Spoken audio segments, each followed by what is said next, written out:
Everyone, আমি Megha from crafty cloud চলে এসেছি আজ আবার একটি নতুন ভিডিও নিয়ে।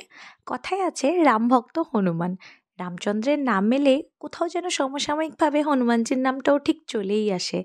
তাই আজকের ভিডিওতে আমি দেখাবো হনুমানজি বা বজরংবলী যাই বলি না কেন আমরা, সেই প্রভুর একটি ছোট্ট মূর্তি কিভাবে সফট ক্লে সাহায্যে বাড়িতে গড়ে নেব তারই টিউটোরিয়াল। জানি আমি অনেক লেট, কারণ রাম মন্দিরের উদ্বোধন হয়ে গেল। আমরা সবাই শুনেও ফেলেছি যে রাম মন্দির উদ্বোধন উপলক্ষে এই রিসেন্ট টাইমে অযোধ্যাতে নাকি হনুমানের সংখ্যা প্রচণ্ড বেড়ে গেছে। কারণ মনে করা হয় এই যে রামের আবার পুনরায় প্রাণ প্রতিষ্ঠা হচ্ছে অযোধ্যা শহরে, তাতে সব থেকে বেশি খুশি হয়তো হনুমান, কারণ তিনি তো অমর, আমরা প্রত্যেকে জানি। তাই তিনি স্বয়ং নেমে এসছেন বলা যায়, বা নেমে এসছেনের থেকেও বলা যায় যে তিনি তার প্রভুর স্বাগতের জন্য সব থেকে বেশি খুশি এবং নিজে তার সেনাবাহিনী নিয়ে তার প্রতীক্ষা করছেন। তো তাই আমি অনেক দিন আগেই এই হনুমানটি বানিয়েছিলাম, কিন্তু সময়ের অভাবে একবারেই দিয়ে ওঠা হয় না ভিডিও। কারণ বড় ভিডিও এডিট করতে এতটা সময় অতিবাহিত হয়ে যায় যে কাজের চাপের জন্য বড় ভিডিও আমি এডিট করতে খুব দেরি করি, তার জন্য আমি ক্ষমা প্রার্থী। তো যাই হোক, বাজে কথা না বলে এবার এই হনুমানজি সম্পর্কে একটা দারুণ মজার গল্প আপনাদের সাথে শেয়ার করব। সম্প্রতি আমি ধনেখালি মেলায় অংশগ্রহণ করেছিলাম।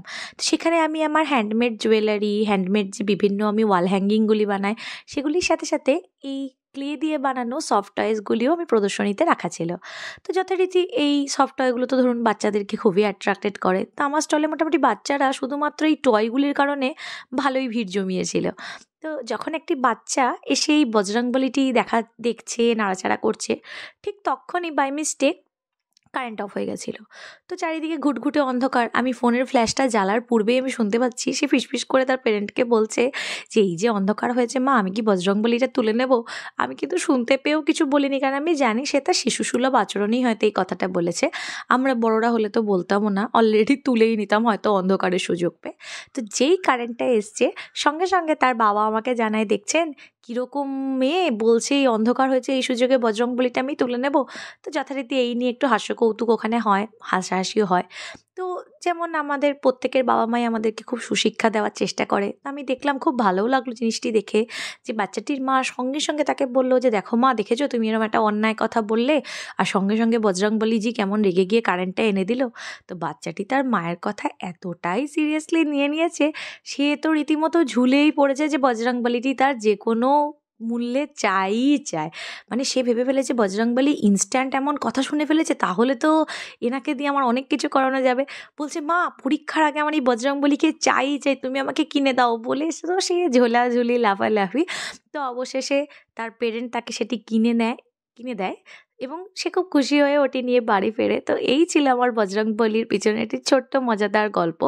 আপনারা যদি এই অবধি ভিডিওটি দেখে থাকেন এবং ভালো লেগে থাকে, তাহলে অবশ্যই চ্যানেলটিকে সাবস্ক্রাইব করে দিন।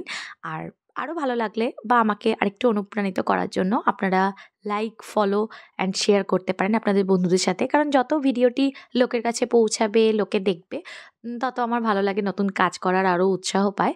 আর আপনারা কেউ যদি আমার এই ভিডিও দেখে বাড়িতে বজরংবলীটিকে তৈরি করার চেষ্টা করে থাকেন, আমার তাতে কোনো আপত্তি নেই। আপনারা ফেসবুকে চাইলে আমাকে ট্যাগ করে ছবিও দিতে পারেন বা ভিডিও দিতে পারেন।